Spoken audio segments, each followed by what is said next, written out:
Ça va?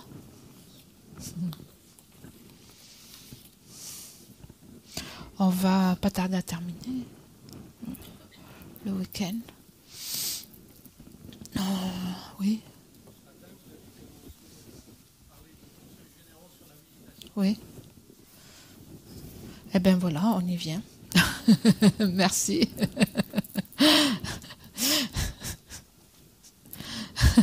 Vous avez vu juste. C'est ce qui suit que j'ai failli faire ce matin. Oui, donc il y a quelques conseils généraux sur la méditation. Ensuite, il y a une autre méditation que j'aimerais faire, de visualiser le Bouddha, la méditation sur le Bouddha. Et puis voilà. Et oui, c'est pas mal. Donc oui, par rapport aux conseils, donc on a dit que la méditation, c'est quelque chose qui, ça nous permet de changer notre esprit et nos attitudes, particulièrement de développer des attitudes positives et de diminuer les attitudes négatives. En fait, c'est ça, en méditation, qu'est-ce qu'on voit quand on fait la méditation? En fait, on voit toutes nos fantaisies. On voit comment l'ego à l'œuvre. On voit nos délires, nos fantaisies, nos attitudes, nos attentes, nos désirs, etc., nos émotions. Tout ça, donc... et donc, on a expliqué comment, en fait, on utilise la méditation, c'est pour changer l'esprit.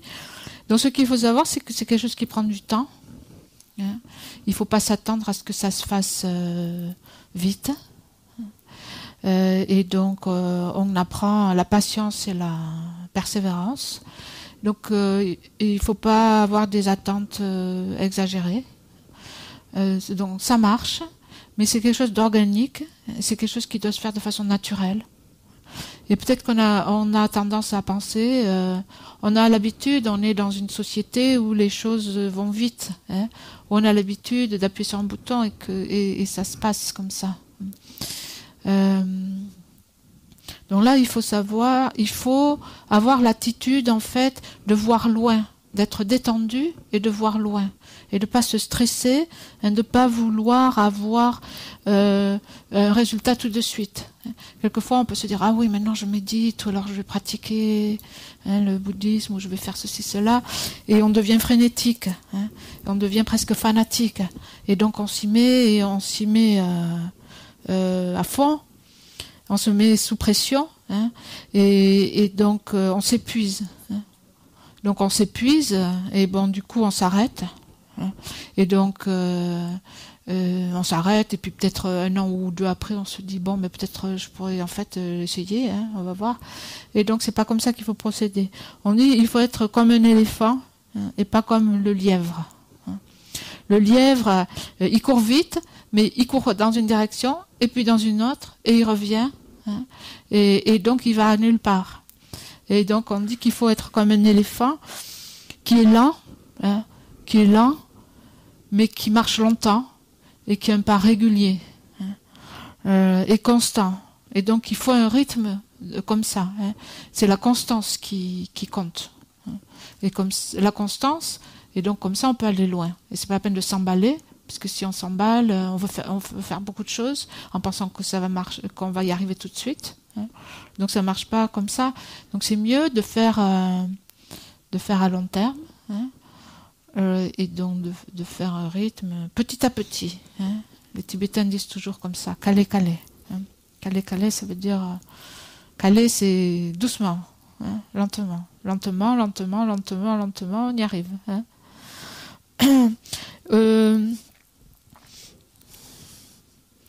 Donc sinon, c'est ça, on risque de vouloir trop faire, et donc on va être épuisé, on va s'arrêter, ou on va être dégoûté, on va être découragé, et donc ça interrompt notre effort et nos progrès. Aussi, on voit par exemple comment l'exemple des Tibétains, c'est que ils voient la pratique dans une succession de vies.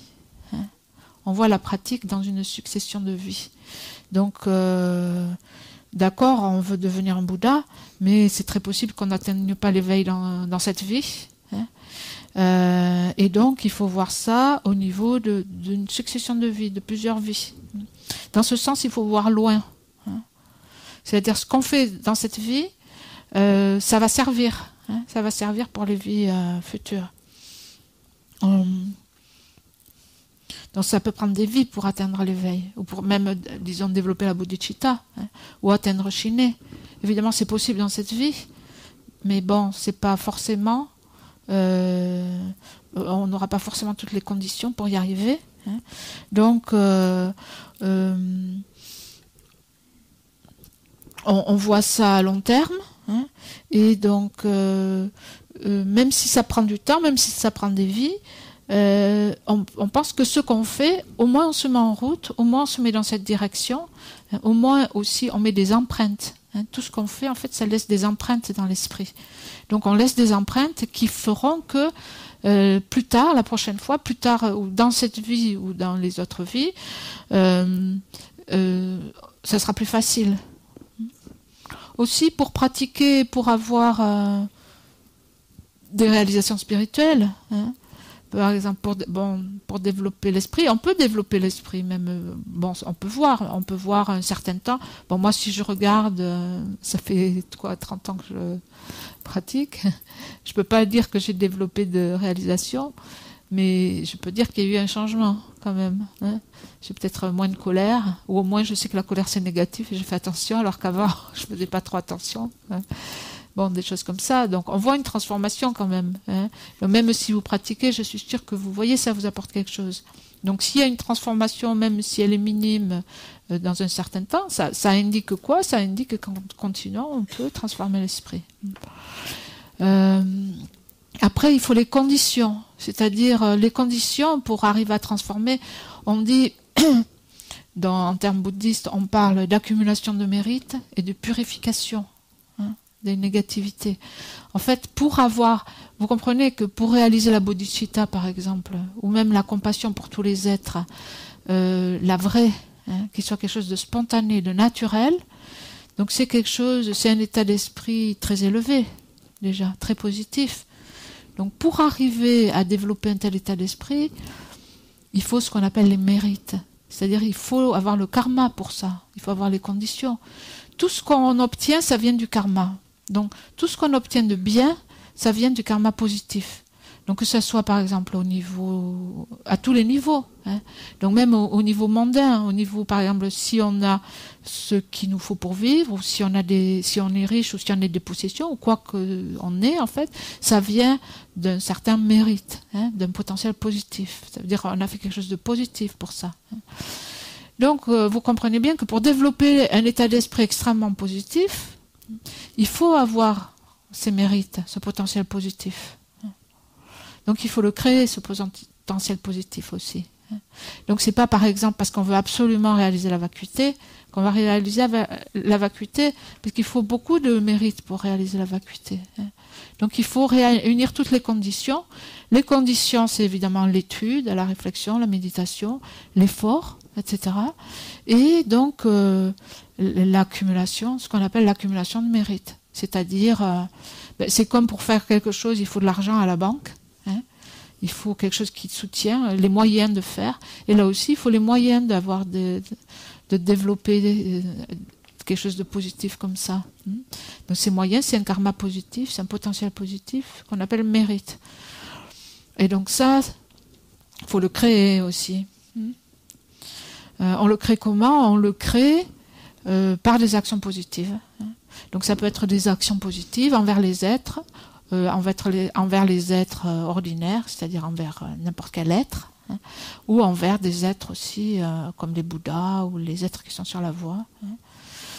Donc il y a ça, ce qu'on appelle l'accumulation de mérite, et aussi la purification. La purification, c'est que donc on a aussi des karmas négatifs. En fait, on dit que on n'a pas trop parlé de ça. Je ne sais pas si vous croyez aux vies passées, aux vies futures. C'est toute une discussion. Mais Donc, en bref, oui, dans le bouddhisme, on parle de la réincarnation, des vies passées, des vies futures. Pour soutenir ça, donc c'est quelque chose aussi qui est caché, mais auquel on peut réfléchir et qu'on peut inférer. Comment il y a un raisonnement. Le raisonnement à partir duquel on établit les vies passées et les vies futures, c'est la continuation de la conscience, la continuité de l'esprit, de la conscience. Si la conscience est une succession de moments, donc un continuum de conscience, on dit ce continuum de conscience, c'est quelque chose d'impermanent qui existe et il vient de ses causes. Un moment de conscience, il vient de quoi? Sa cause, c'est le moment qui précède. La cause de quelque chose doit précéder et doit être de même nature. Par exemple, une fleur ne peut pas être la cause d'un moment de conscience. Parce que la fleur, c'est pas clair et connaissant, c'est pas de la même nature. Donc, la fleur, elle va avoir son propre résultat, qui va être, je sais pas quoi, peut-être des graines. Oui, mais éventuellement, elle va tomber et tout ça, elle va bien donner des graines.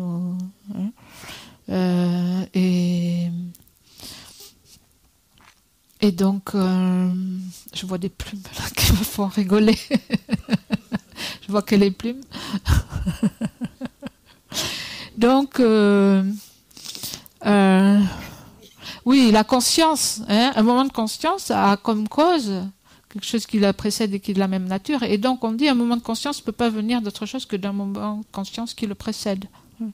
Ce qui fait revenir au moment de la conception, au moment de la conception, quand la conscience s'allie avec l'embryon,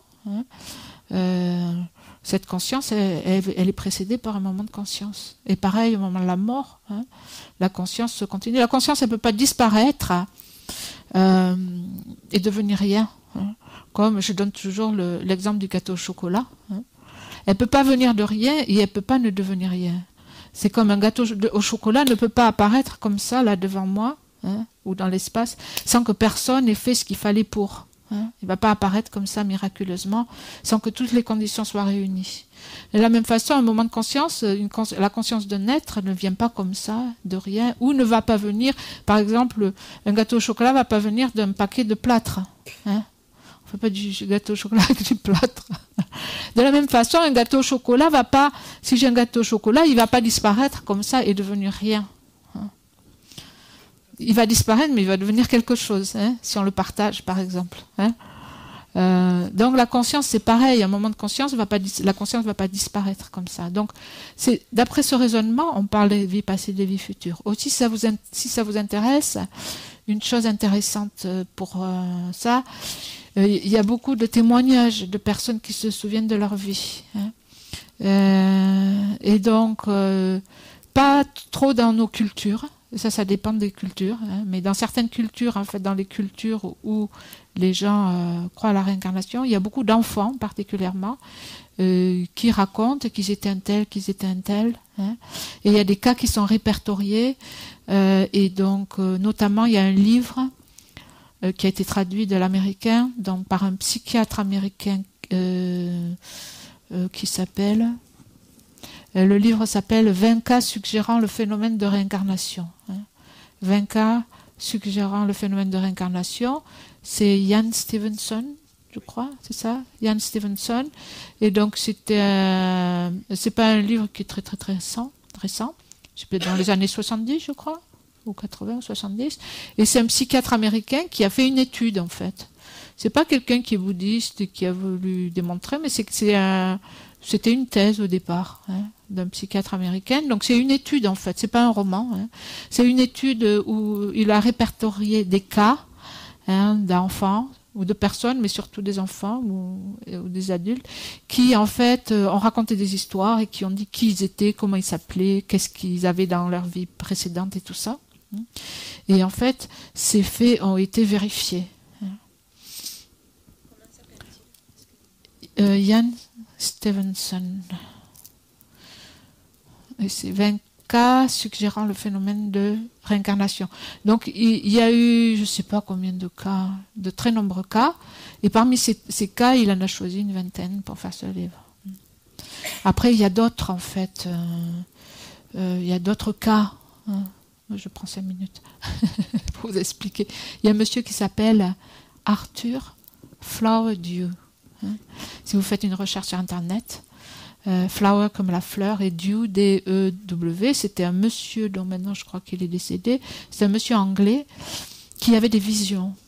Toute sa vie, en fait, il avait des visions d'une ville dans un désert. Et il avait comme des souvenirs.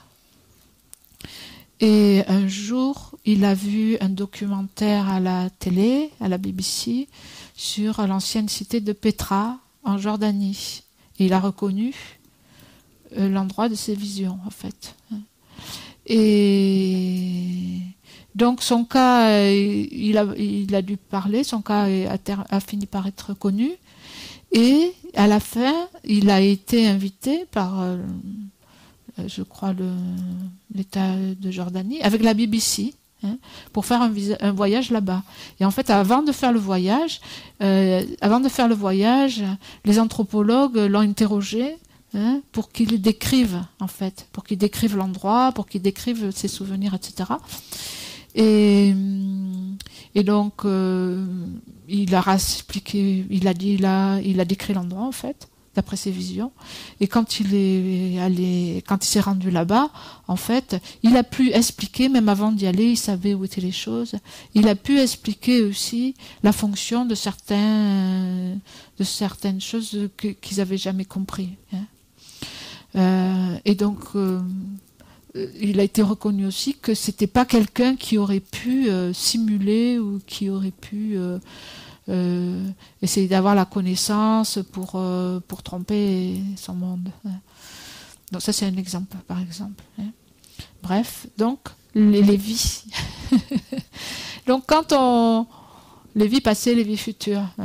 Après, ça c'est peut-être personnel. Il y a des gens, moi je sais que ça m'a jamais posé de problème, les vies passées, les vies futures, parce que quand j'ai entendu ça, je me suis dit ah oui, ça explique des choses. Enfin, moi je trouvais que j'étais bien plus vieille que l'âge que j'avais quand j'en ai entendu parler. Je me suis dit je véhicule beaucoup de choses. C'était mon impression. Donc personnellement, je sais que j'ai pas eu de problème. Oui, c'est une bonne idée d'ouvrir les volets, les rideaux, parce que vous êtes un peu dans le noir. Donc, oui, c'est bien de se situer comme dans ce cadre. Si on se situe dans ce cadre, finalement, on a le temps. Mais bien sûr, il faut s'y mettre. Parce que si on ne s'y met pas, comme on l'a dit, on a cette précieuse renaissance humaine. Si on ne l'utilise pas, comment on peut penser retrouver une telle opportunité? Si on ne l'utilise pas, c'est comme si en fait on trouvait on dit quelquefois, c'est comme une personne complètement indigente, pauvre, qui trouve un trésor et qui le jette, qui n'en fait rien. Donc, ça c'est une chose. Ensuite, un autre conseil, c'est de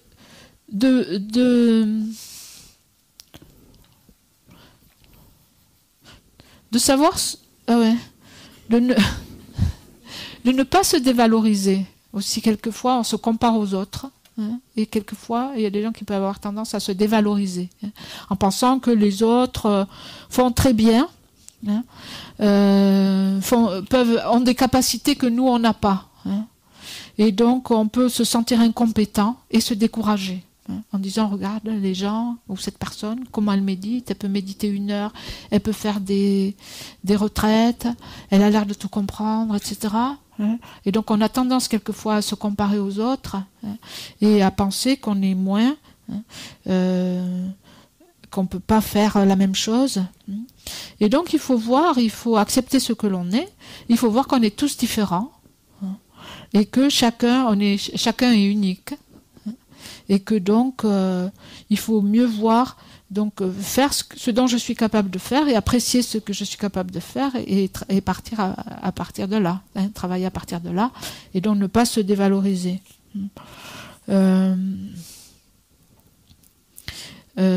Et donc être bien avec ce que l'on peut faire et se réjouir de ce que l'on est, de ce qu'on peut faire. Aussi, la réjouissance, on en a parlé un peu. La réjouissance, c'est quelque chose de très important. Se réjouir des vertus des autres et se réjouir aussi des siennes, de nos vertus et de ce qu'on fait de positif. Donc, de nos qualités. Et donc, c'est différent de l'orgueil. C'est pas comme l'orgueil.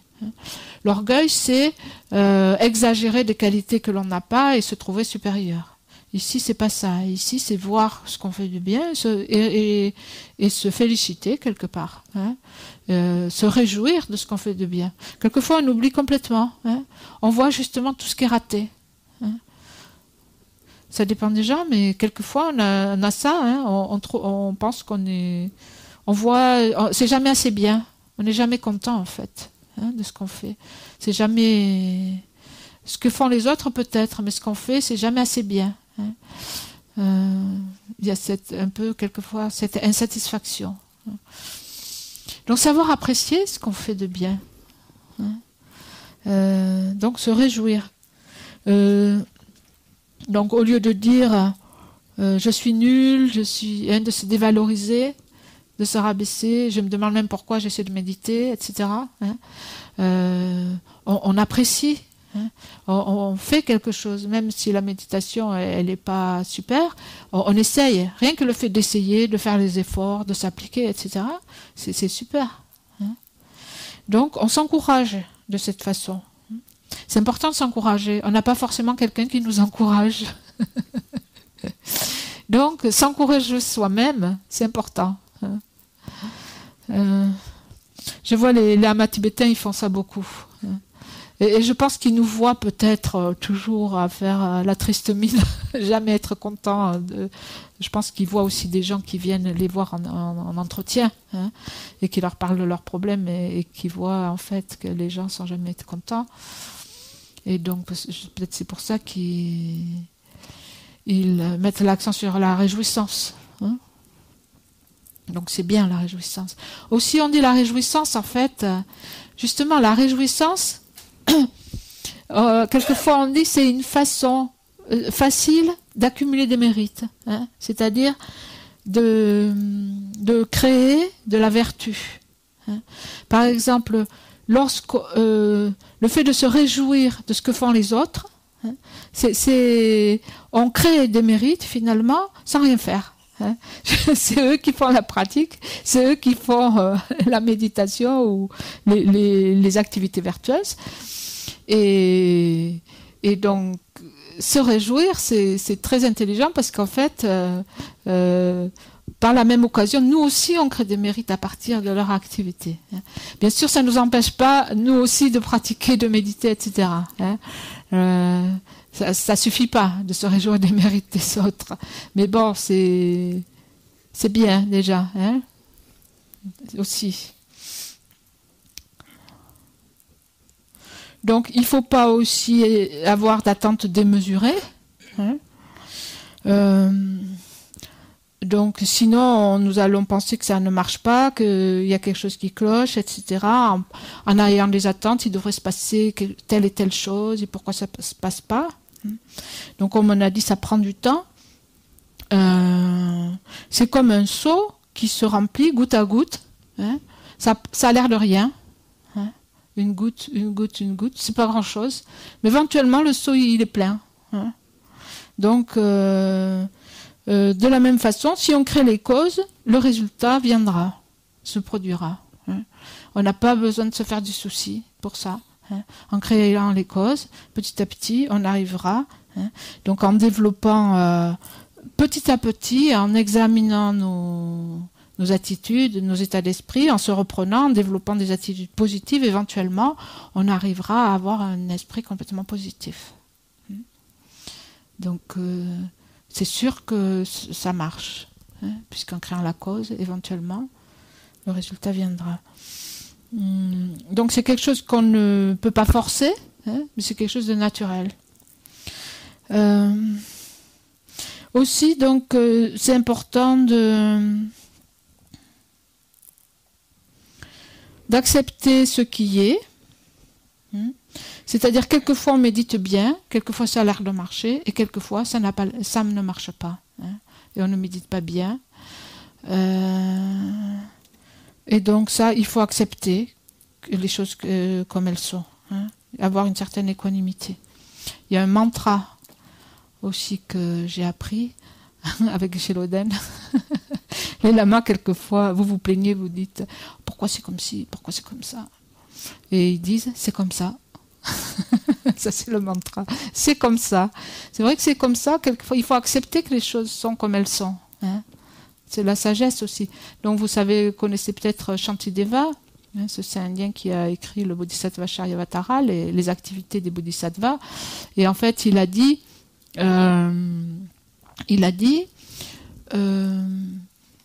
si quelque chose peut être amélioré, peut être changé, pourquoi s'en faire? Et si ça peut pas être changé, si ça peut pas être amélioré, ça s'améliorer, pourquoi s'en faire? Hein, ça va servir à rien, hein, de se taper la tête contre les murs, parce que c'est comme ça. Hein. Donc par exemple, les lamas disent par exemple, je vais pas me taper la tête contre les murs parce que la maison est pas en or. Hein. La maison, c'est pas de l'or. Je vais pas arriver à tourner la maison en or. C'est pas la peine que je pique une crise. Hein. Donc les choses, elles sont comme elles sont. C'est bien d'arriver à accepter quelquefois que c'est comme ça. Hein.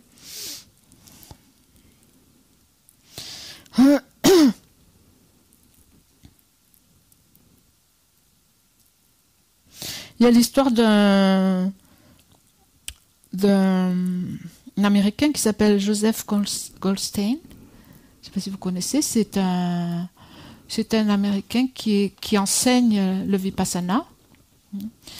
Et donc qui a beaucoup médité, qui a une certaine expérience. Et dans un de ses livres, il raconte cette histoire que à une certaine époque, il était en Inde et il pratiquait intensément la méditation et il méditait plusieurs heures par jour. Et il en était arrivé au point que dès qu'il s'asseyait, il sentait son corps se dissoudre dans la lumière et il avait cette sensation de légèreté et de béatitude complète. Donc dès qu'il s'asseyait en méditation, il avait cette expérience extraordinaire de lumière, de béatitude, etc. Et en fait, à un certain moment, il a dû rentrer aux États-Unis, il avait quelque chose à faire. Et quand il est revenu en Inde, donc il a repris sa méditation, et sa méditation était terrible. Donc c'était l'enfer, il avait mal partout. Il avait mal partout, et il a eu vraiment un moment très très très très difficile. Et donc, en fait, il a essayé, qu'est-ce qu'il a fait? Il a essayé de retrouver, parce qu'en fait, il voulait retrouver son expérience d'avant. Et donc, en fait, c'était pas possible. Il a essayé pendant 2 ans, Pendant 2 ans, il a médité pour essayer de retrouver son expérience d'avant. Et en fait, au bout d'un moment, il s'est rendu compte, au bout de 2 ans, il lui a fallu 2 ans, pour comprendre que c'était pas ça dont il s'agissait. La méditation, il ne s'agit pas donc de revenir à une expérience qu'on a déjà eue. La méditation, il s'agit d'être avec ce qui est en ce moment. Et donc apprendre à traiter ce qui se passe dans le moment. C'est ça la méditation, c'est ça c'est ça qu'on veut apprendre. Donc le but, ce n'est pas d'être dans la béatitude. C'est pas ça le but de la méditation, ou d'avoir des expériences fantastiques, etc. Le but, c'est de faire face à ce qui se passe dans l'esprit et de s'occuper de ce qui se passe, de traiter l'esprit tel qu'il est au moment où, dans le présent. Je me rappelle aussi avoir fait, une fois j'ai fait une retraite de Vipassana en Inde qui durait 1 mois, et à la fin en fait de la retraite, il y a une des méditantes qui m'a dit que la retraite n'avait pas du tout marché pour elle, parce qu'en fait elle était venue à la retraite avec l'idée de retrouver une expérience qu'elle avait eue à la retraite d'avant, Hein. Et donc, elle s'était forcée toute la retraite de retrouver cette expérience, et en fait, c'était raté, et elle avait perdu complètement son temps, en fait. Hein. Parce qu'elle n'avait pas réussi. Donc, c'est pas ça. Hein. Quelquefois, ça marche, quelquefois c'est bien, quelquefois c'est pas bien, mais c'est pas très important. Hein. Et c'est d'avoir l'équanimité, d'arriver à accepter ce qui est. Hein.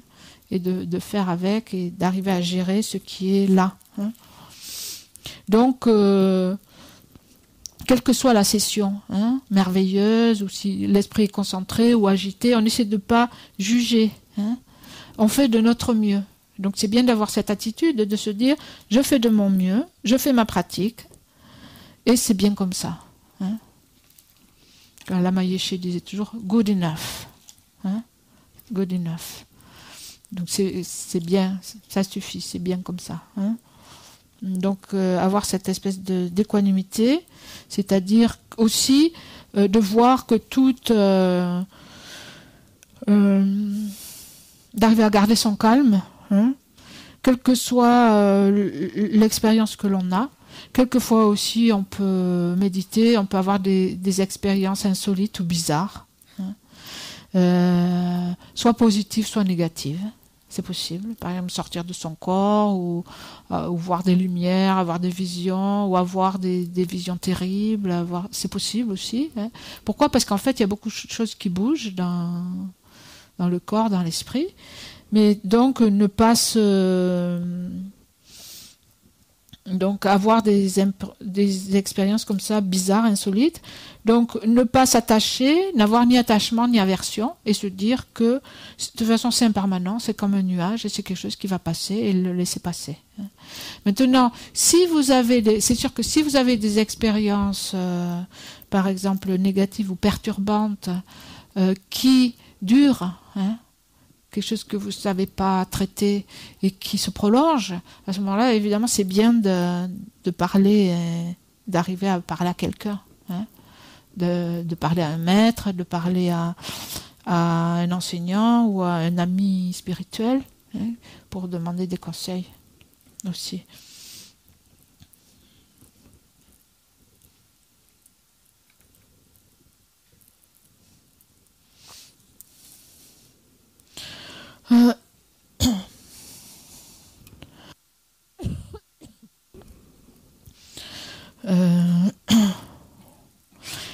Autre chose que je voulais dire, c'est par rapport à l'inconfort et la douleur physique.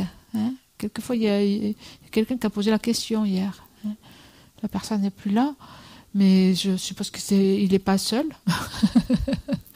à souffrir, hein, à souffrir quand on s'assoit. Et donc, comment traiter la douleur, hein, et l'inconfort physique. Donc, il faut voir que l'esprit et le corps sont très reliés, et que quelquefois, nos tensions physiques sont reliées à l'esprit et peuvent venir de problèmes non résolus, hein, de peur, d'inquiétude, de colère, par exemple. Hein. Et donc, les douleurs, elles peuvent venir de certains états d'esprit qui ne s'expriment pas en tant que tels, mais qui s'expriment comme tension dans le corps. Donc c'est une possibilité. Donc la solution, c'est de reconnaître ces problèmes et de les résoudre dans la méditation. Donc d'utiliser l'introspection, pour vraiment essayer de voir ce qui se passe. Donc une méthode aussi pour relâcher la tension, c'est de parcourir le corps à l'aide de notre attention. C'est une méditation qu'on a fait hier, de faire un scan du corps, du sommet de la tête jusqu'aux pieds. Et donc on peut se concentrer de cette façon sur chacune des parties du corps et les détendre consciemment. Et donc on peut penser que la tension se dissout de cette façon. Une autre façon, c'est aussi de respirer profondément, d'utiliser la respiration. Donc on peut respirer profondément, lentement, et donc imaginer avec beaucoup de concentration que la tension, la douleur quitte le corps. On peut inspirer dans la douleur et laisser sortir la tension ou la douleur avec l'expire. Comme un support? On l'utilise comme un support de méditation, la douleur? Attendez, ça c'est autre chose. C'est pas ce que j'ai dit. Ce que j'ai dit là, c'est autre chose. Oui, ça peut être un support de méditation, mais c'est pas ce que j'ai dit là. Hein. Ce que j'ai dit là, c'est que simplement, si je médite sur la respiration et j'ai une douleur, ce qu'il y a, c'est que normalement, on médite par exemple sur la respiration. J'ai mon objet de méditation, donc je prends mon objet, je médite dessus. Hein. Après, s'il y a donc, comme je l'ai dit tout à l'heure, je ne sais plus quand, au début, c'est bien d'essayer vraiment de développer la concentration. Hein. Et donc, quand l'esprit est plus concentré, c'est-à-dire qu'il n'y a plus tous ces discours intérieurs, hein, donc on a toujours la respiration, mais on peut plus utiliser, par exemple, l'attention hein, sur d'autres choses. Si, par exemple, les pensées, etc., donc pour les regarder, pour les laisser, en fait, les laisser passer. Hein. Donc, brièvement, être conscient de ce qui se passe et le laisser passer. Et donc, revenir à l'objet de méditation. Après, s'il y a quelque chose qui est très perturbant hein, et qui vous empêche de méditer, une chose, c'est de prendre temporairement cet objet perturbant, distrayant, comme objet de méditation. Hein. Donc, par exemple, la douleur, ou ça peut être... ça peut être la douleur. Ça peut être... par exemple, il y a un son qui nous dérange vraiment et qui nous empêche de méditer. Temporairement, on peut prendre le son comme objet. Hein. Et donc, ce qu'on va faire, c'est qu'on va utiliser ce qu'on appelle... comment on l'appelle? Bare attention. L'attention nue. L'attention... Je ne sais plus comment on appelle. Ça veut dire juste le fait d'être conscient de juste ça. Hein, sans commentaire. Par exemple, seulement le son. Hein, ou alors seulement la douleur. Hein. Et ça, c'est une façon, quelque part, de désamorcer aussi la distraction. Donc ça, c'est une chose. On va en parler. Mais c'est pas de ça que je parlais là maintenant. Ce que je disais, c'est que si, par exemple, une méthode, hein, c'est de respirer dans la douleur. C'est-à-dire, j'inspire, hein, par exemple, j'ai mal ici, j'inspire et j'imagine que cette douleur, elle sort avec l'air quand j'expire. Donc ça, c'est une façon de procéder. Hein.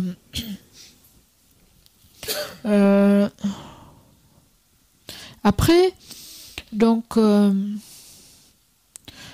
qu'on peut faire aussi, c'est que il faut pas se forcer à rester dans la même position trop longtemps. Hein. Faut pas. Normalement, on essaie de pas bouger. Hein. Maintenant, s'il faut pas rester des heures et des heures. Donc, évidemment, il faut éviter de bouger parce que ça distrait. C'est difficile de méditer si on doit bouger. Mais si vous avez besoin de détendre les jambes ou n'importe quoi, vous pouvez bouger un petit peu. Vous bougez pas de façon... non, dans l'attention. Hein, en faisant attention à ce que vous faites. Consciemment. Hein, pas inconsciemment comme ça, sans faire attention. Vous pouvez bouger un petit peu pour soulager votre posture. Et donc, autre chose, oui, c'est ce dont on parlait là, c'est d'observer uniquement la douleur. Hein. Donc, comme je disais, prendre cet objet qui est une distraction, en fait, le prendre temporairement comme objet et juste le regarder pour juste ce qu'il est. Hein.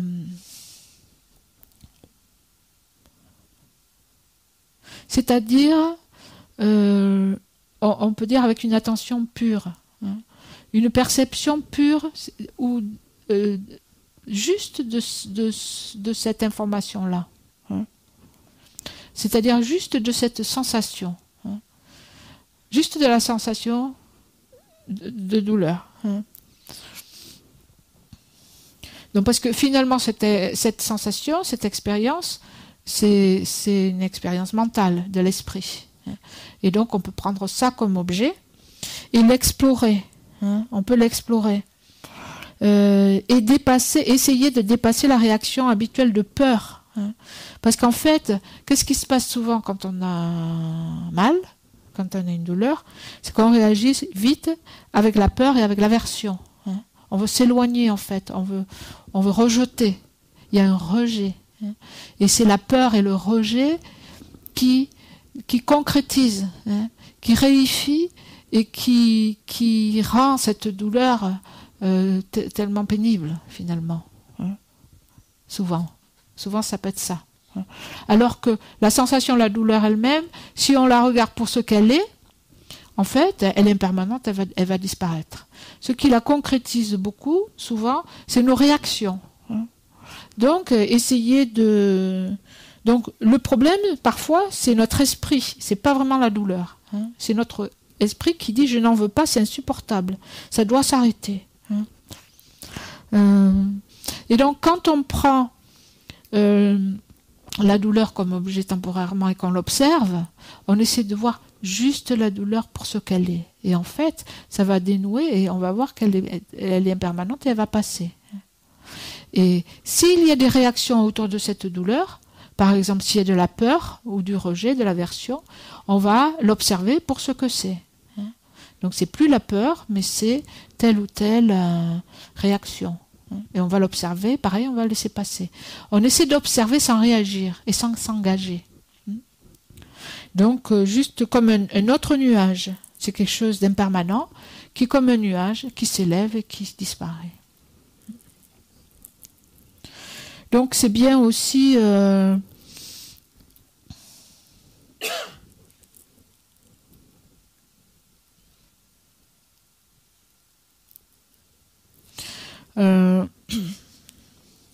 c'est bien aussi d'apprendre à supporter l'inconfort, hein, parce qu'on est habitué au confort.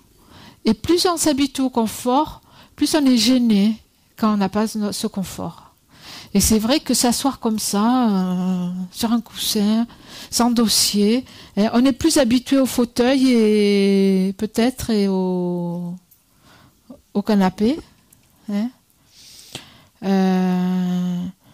Et donc, c'est peut-être, au début, c'est peut-être, si on n'a pas l'habitude, c'est pas très confortable. Hein.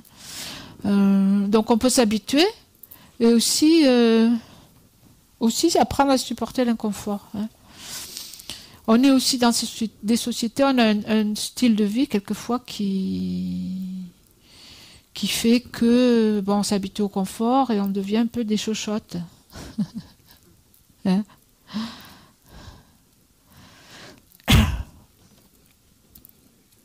Moi, je sais que j'ai voyagé, par exemple, en Inde. Bon, j'ai beaucoup voyagé, mais il y a longtemps de ça, mais j'étais en Inde et j'ai fait un pèlerinage avec des Tibétains et des moines et des nonnes. On était en bus, je me rappelle plus trop. Il y avait un minibus, il y avait un train. On a été loin, on a fait beaucoup de routes et tout ça pour aller voir des endroits de pèlerinage. Et je me rappelle que je souffrais.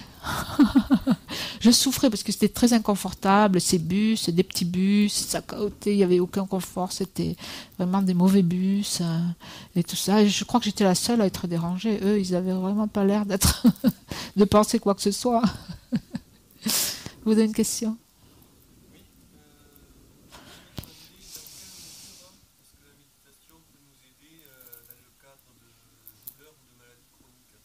Dans quelle mesure la méditation peut nous aider dans le cadre de douleurs ou de maladies chroniques? Ben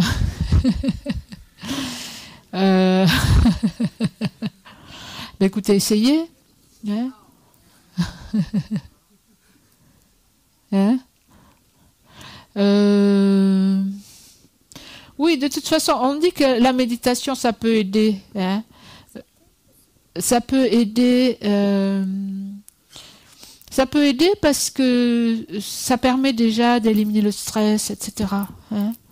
Donc c'est sûr que ça crée déjà des situations, ça peut créer des conditions de santé. Hein. Si on élimine l'anxiété, si on élimine le stress, etc. Hein. Donc ça peut améliorer un état de santé. Mais bon, dire que ça va guérir, par exemple, quelque chose de chronique, ça, je sais pas. Disons, c'est possible, mais bon, ça ne veut pas dire qu'il ne faut pas se soigner. Hein.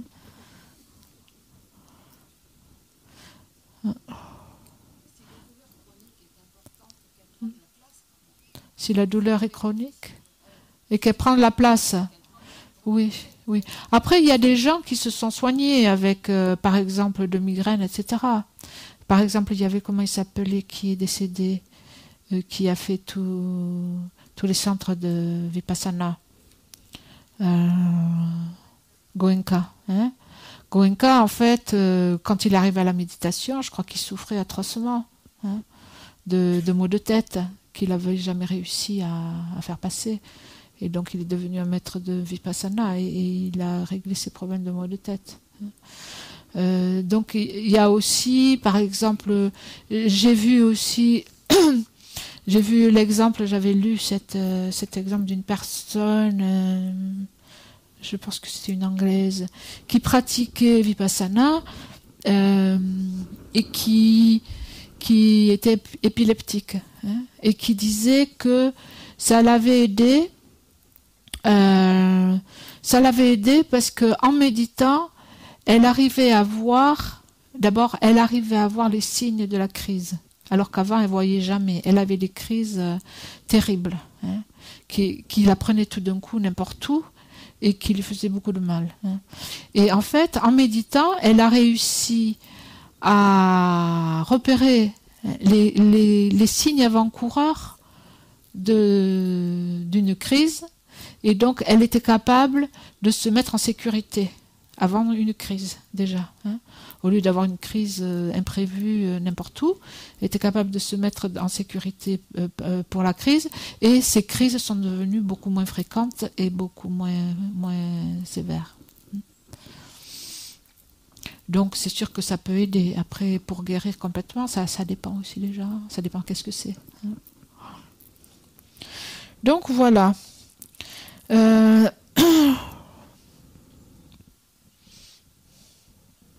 Donc, apprendre à supporter l'inconfort. Oui, parce que bon, pour atteindre l'éveil aussi, pour atteindre l'éveil, si c'est ce qu'on veut, ou même si on veut développer si on veut développer spirituellement, des qualités spirituelles, il faut fournir un effort. C'est pas quelque chose qui va se faire tout seul. D'ailleurs, il y a une chose dont on n'a pas parlé, dont je voulais vous parler aussi, c'est quand on parle de chiner la concentration, on a parlé de la méditation stabilisatrice, de concentration à un point, au placement. Et avec ça, on peut atteindre chiner, le calme mental.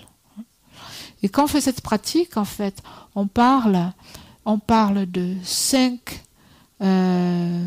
obstacles et 8 remèdes pour ces 5 obstacles. Quel problème on rencontre? Donc, on en a déjà un peu parlé, mais pour être un peu plus, une présentation un peu plus complète, on dit la première, dans les 5 obstacles, le premier obstacle à la méditation, donc à chiner, à la concentration, mais aussi en général, c'est la paresse. C'est la paresse. Et la paresse, c'est quoi? C'est reluctant. Comment on dit en français? Reluctant. Oui, le manque d'avis, où on est réticent, la réticence à pratiquer la vertu. La réticence à pratiquer la méditation.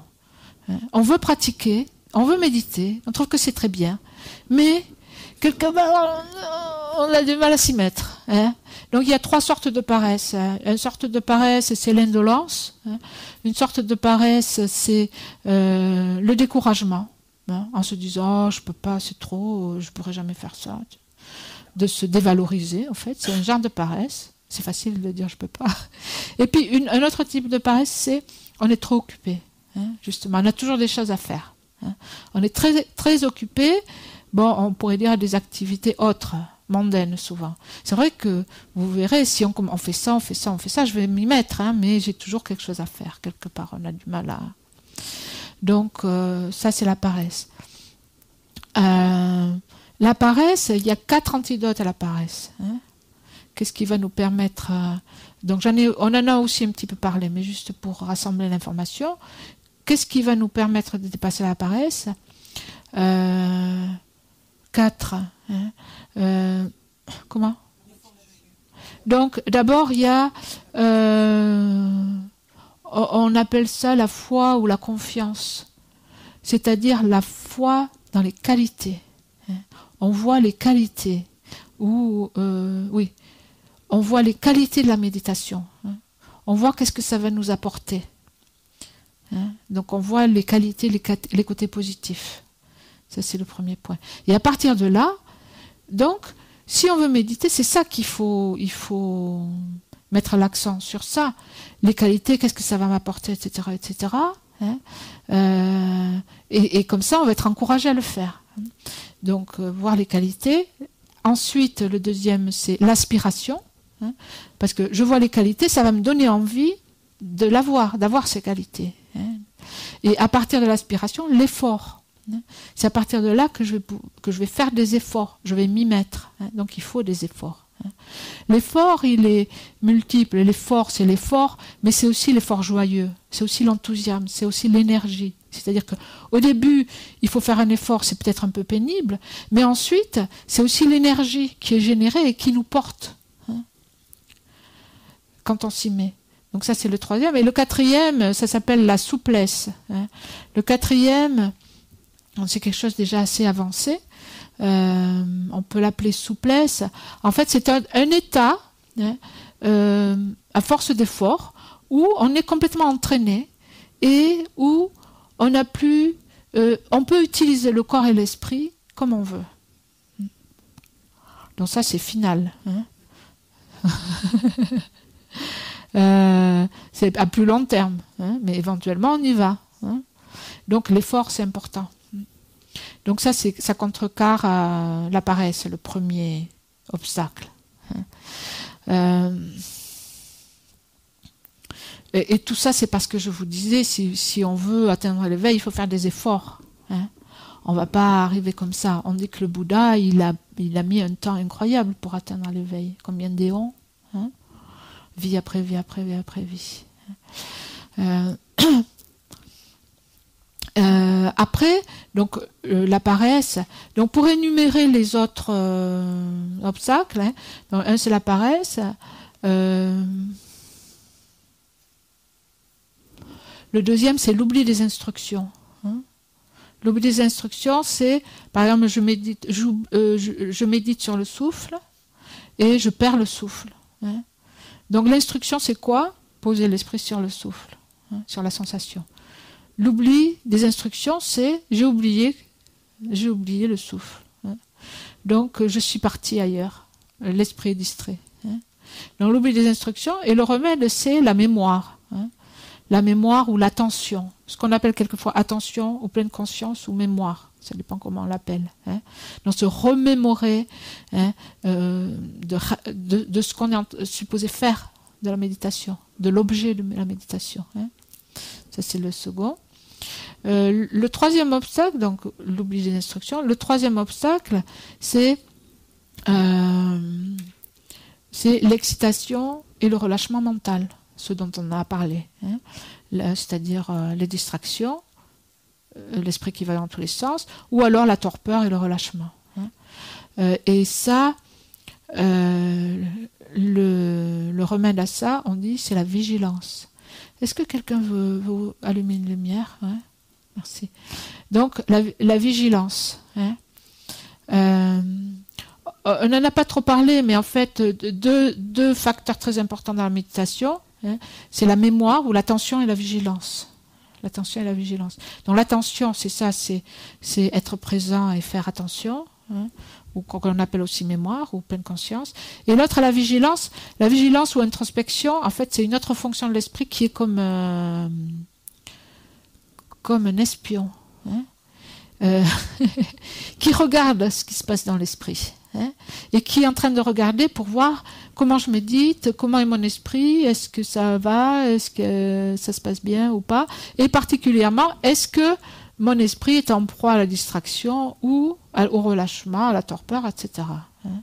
C'est pour ça qu'on dit que le remède à la distraction et au relâchement ou à la torpeur, on dit que c'est la vigilance.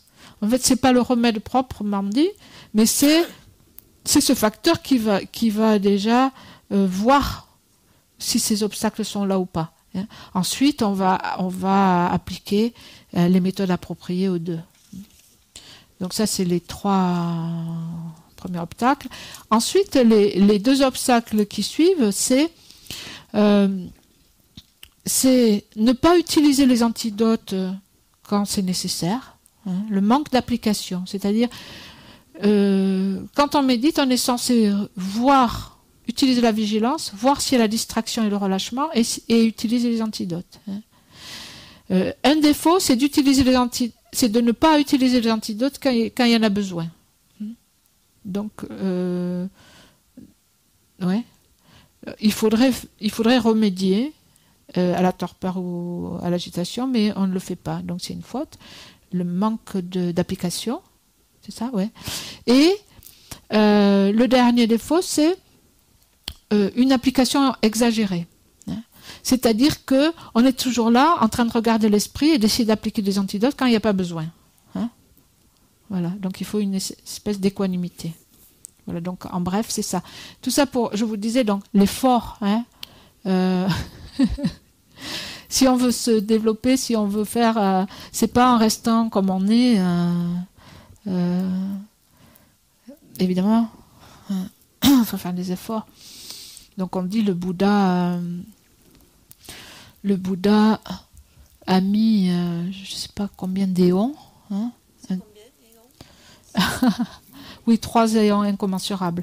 Mais après, un éon, ça c'est très difficile à compter. Surtout des éons, il y a différents types d'éons. Hein. Un éon incommensurable, c'est un temps extrêmement long. C'est difficile. Un kalpa, c'est un éon, oui.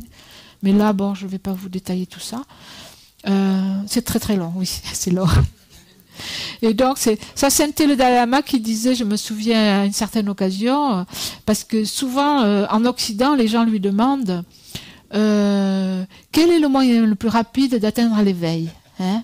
Alors, il dit, en Occident, on veut le moyen le plus rapide, le plus facile et le moins cher, hein, pour atteindre l'éveil. Et il en pleurait presque, hein, parce qu'il dit, quoi, on se croit meilleur que le Bouddha, ou quoi, hein, qui a mis tant d'efforts et tant de temps pour atteindre l'éveil. Et on croit qu'on va arriver comme ça. Hein. Donc, c'est bien de développer la patience, la persévérance. Hein. Donc tout ça, c'est quelque chose qu'on apprend aussi dans les enseignements. Tout se tient dans les enseignements. Hein. Donc toutes ces vertus, on apprend comment les développer.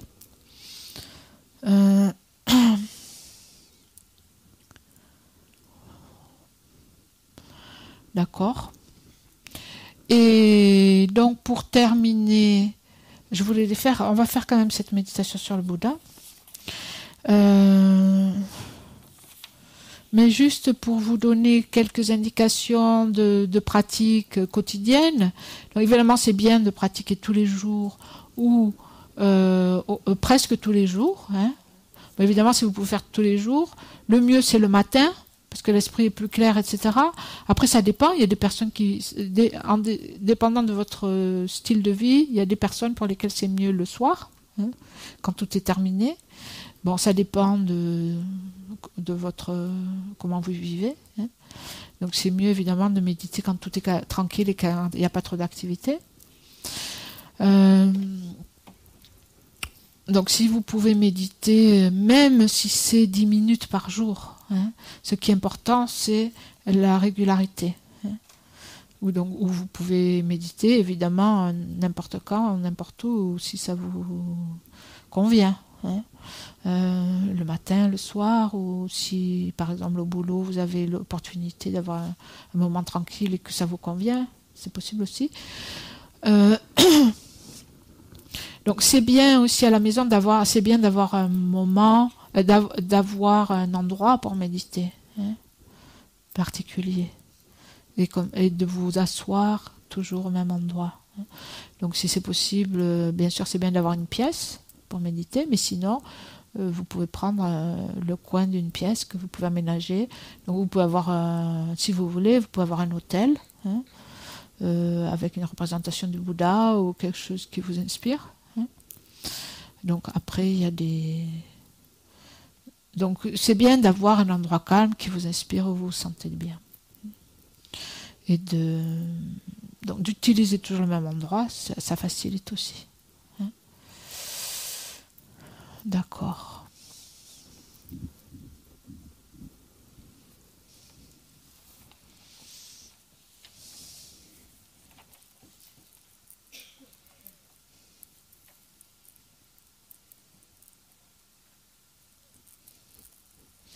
Alors maintenant je suis embêtée parce que j'ai 2 méditations avec le Bouddha.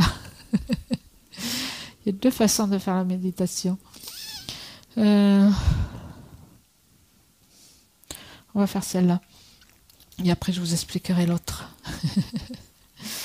Donc, on va faire une méditation pour terminer. Où on va visualiser le Bouddha. Donc ça, c'est aussi donc dans la méditation de visualisation, on prend une représentation.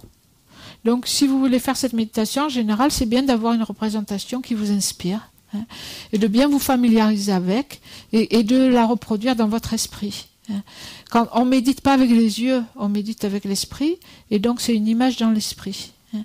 Il y en a une là, par exemple, à la page 55, hein, une image du Bouddha que vous pouvez utiliser, mais après chez vous, vous pouvez trouver... C'est mieux la statue. Vous pouvez faire avec une statue, ou vous pouvez faire avec... ça dépend de vous après. Vous pouvez faire avec une tanka, avec une image qui a des couleurs. Hein. C'est bien.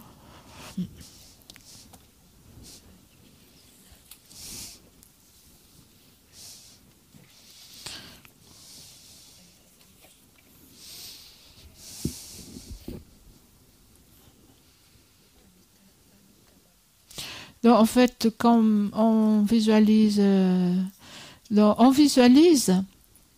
visualisation, vous verrez, il y a aussi l'analyse et le placement. Hein. En principe, on utilise cette image pour le placement. Hein. Mais bon, pour avoir le placement, il faut avoir l'image. Et donc, il y a des personnes pour qui c'est plus facile de visualiser, il y a des personnes pour qui c'est pas si facile. Hein. Mais bon, il faut pas se perturber pour autant. Hein, il ne faut pas se faire de soucis.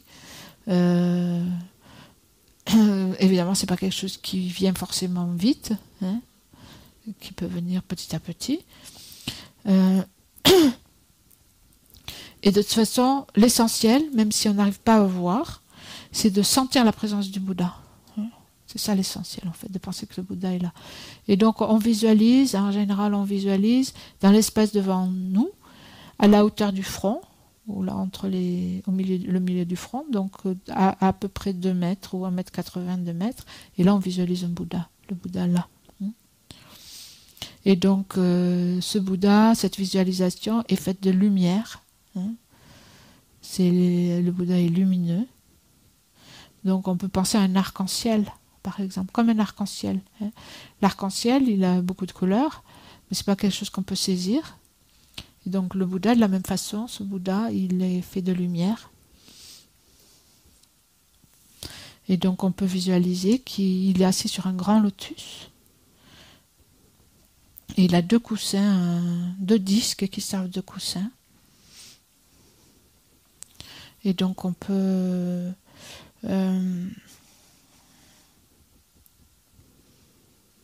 passer quelques minutes déjà à essayer de voir le Bouddha et d'être dans la présence du Bouddha. Et donc le Bouddha, en fait, il représente toutes les qualités de compassion, de sagesse. On peut voir ce que ça c'est comme un symbole. C'est le symbole de l'éveil. Et donc, il représente toutes les qualités d'un être éveillé. Toute la compassion qui existe dans l'univers, toute la sagesse.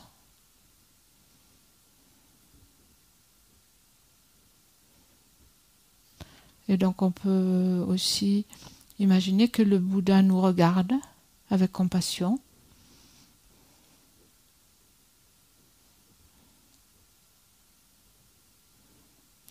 Aussi, c'est bien quand on fait la méditation d'imaginer en fait que nous sommes entourés de tous les êtres. Tous les êtres sont... Donc l'espace autour de nous est complètement rempli d'êtres qui sont donc sous forme humaine et qui méditent aussi avec nous.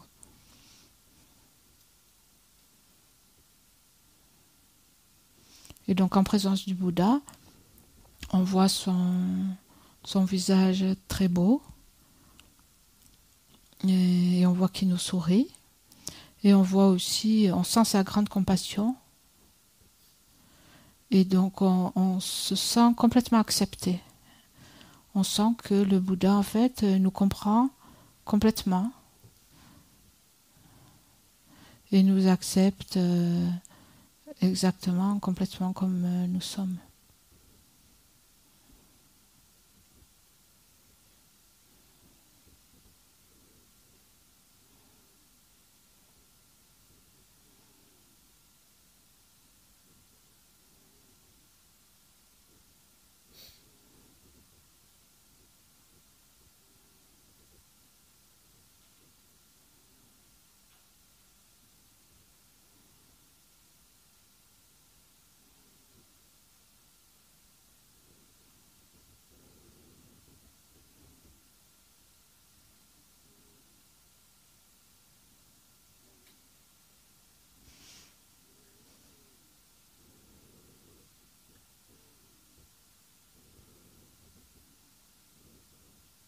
Et donc dans la présence du Bouddha, nous développons un sentiment de paix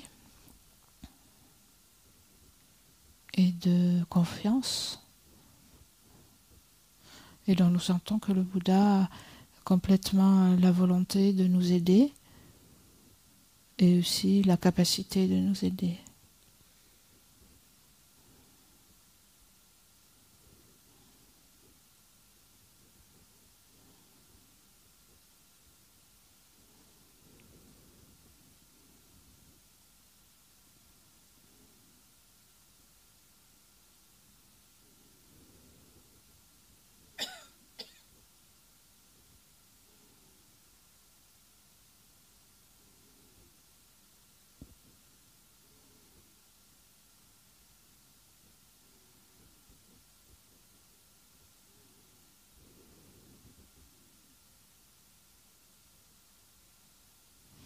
Et donc on peut faire une requête au Bouddha. Donc vous pouvez faire une requête dans vos propres mots, de la façon dont vous voulez.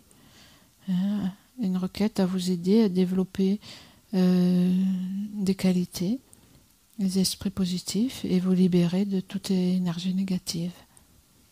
Donc vous pouvez exprimer cette requête dans les termes qui vous conviennent.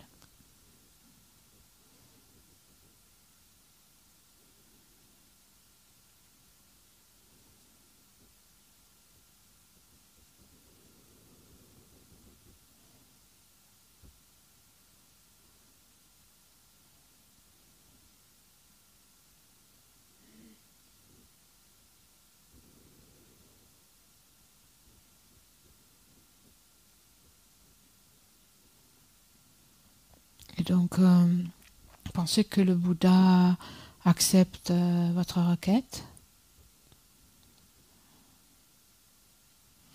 Et donc de la lumière blanche jaillit de son cœur. Et donc éclaire partout, dans toutes les directions. Et donc particulièrement vient par le sommet de votre tête.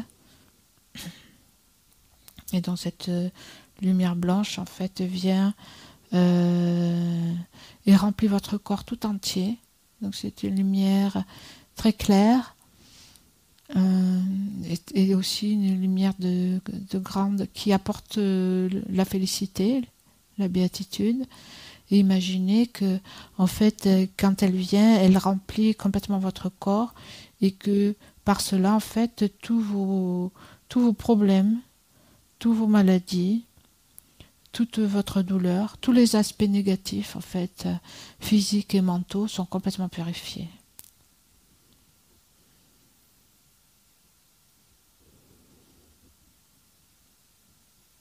Donc tout ce qui vous rend malheureux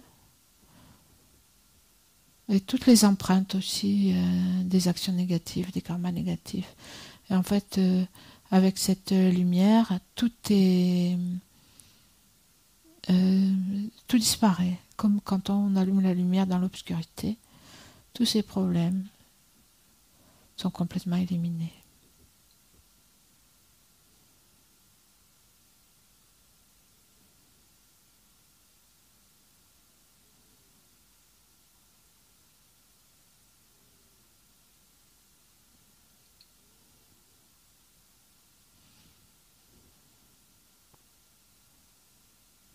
Imaginez que votre corps est complètement clair à l'intérieur et paisible,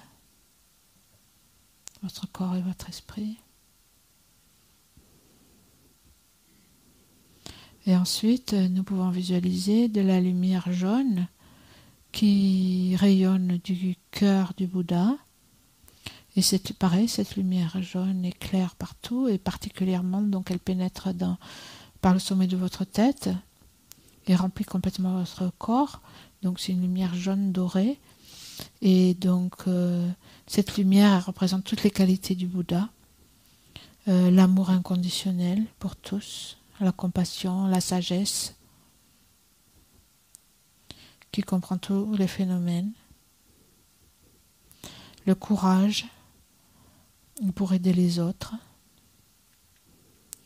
Et elle vous apporte également tout ce dont vous avez besoin, toutes les qualités que vous voulez développer.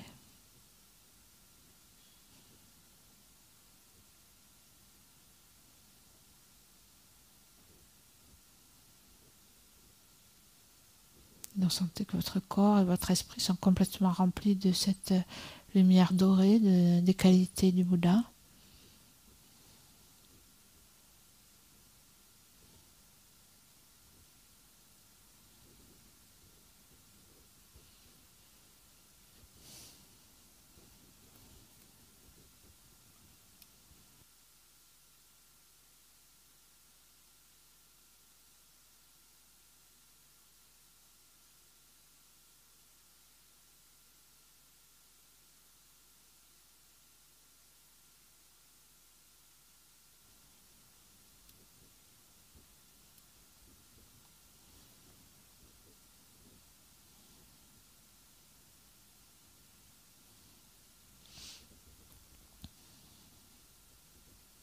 Et ensuite, imaginez que le Bouddha vient se poser au-dessus de votre tête.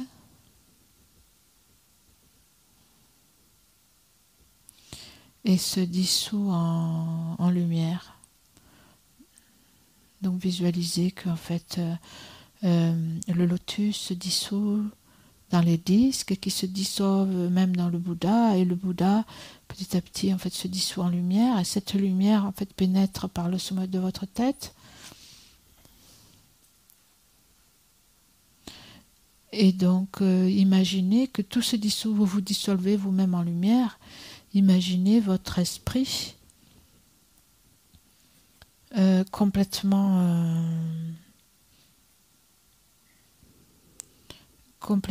uni en fait à l'esprit du Bouddha.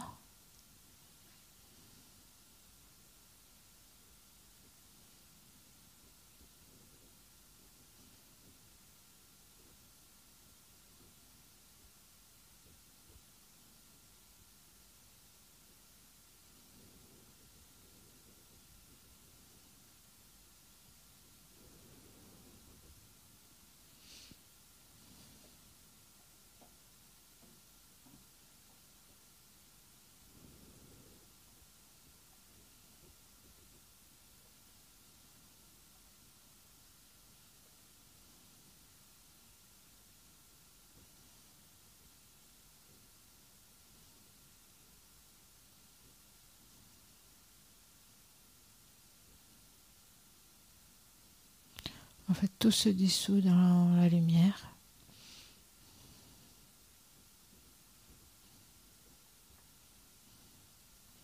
Et donc de cet état vaste et pur, dans cet espace, juste là où vous vous trouvez, apparaît un lotus,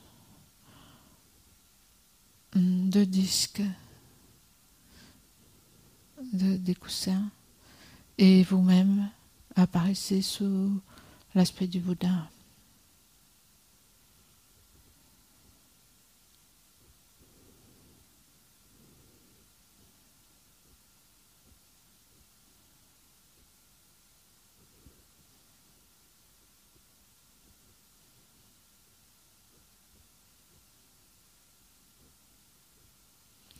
Donc visualisez que de votre cœur, de la lumière blanche émane dans toutes les directions.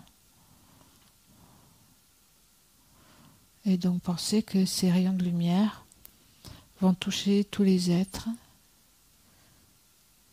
qui remplissent l'espace.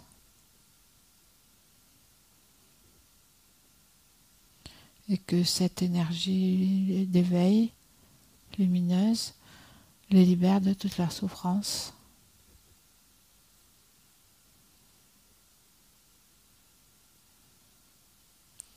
De tous les voiles, de tout ce qui les obscurcit.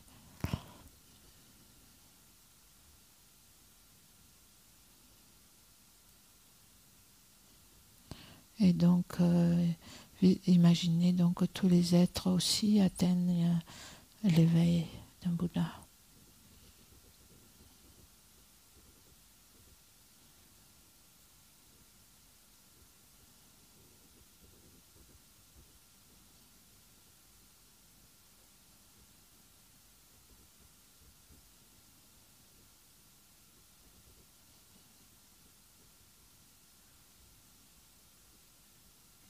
Et donc réjouissez-vous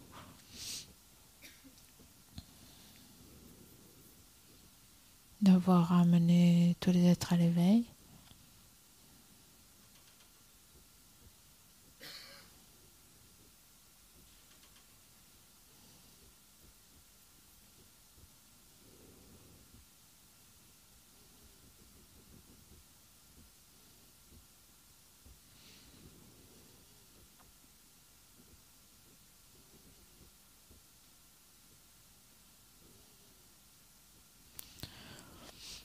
Et donc on peut dédier l'énergie positive de cette méditation et donc offrir en fait cette énergie positive à tous les êtres pour leur apporter le bonheur, la clarté, la paix, donc l'éveil. Donc pour être en fait, pour que cette énergie devienne la cause de vraiment devenir un Bouddha pour le bienfait de tous les êtres.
Pour terminer, j'avais envie de faire la dédicace qui se trouve à la page 32.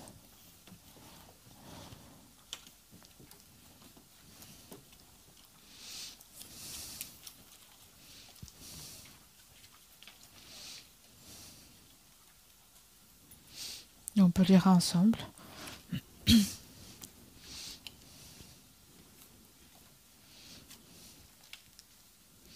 Dans toutes les directions, puissent tous les êtres, en proie aux souffrances du corps et de l'esprit, obtenir un océan de joie et de bonheur par les mérites que j'ai ainsi créés.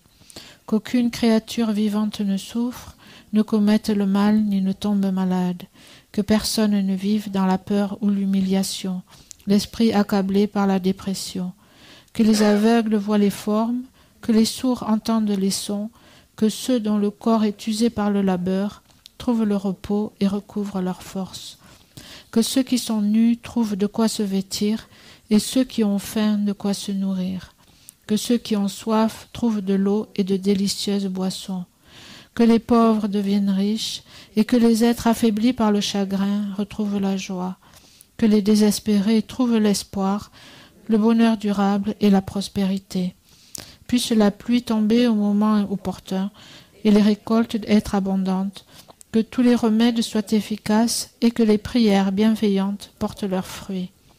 Que tous ceux qui sont malades recouvrent rapidement la santé, que toutes les maladies de ce monde disparaissent à jamais, que les craintifs n'aient plus peur, que les opprimés se libèrent de leurs chaînes, que les faibles deviennent forts et que tous pensent à s'aider les uns les autres.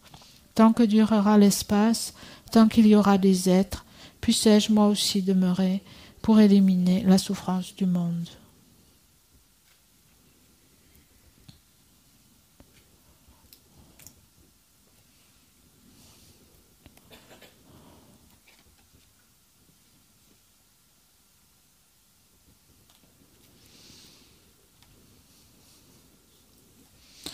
Et merci.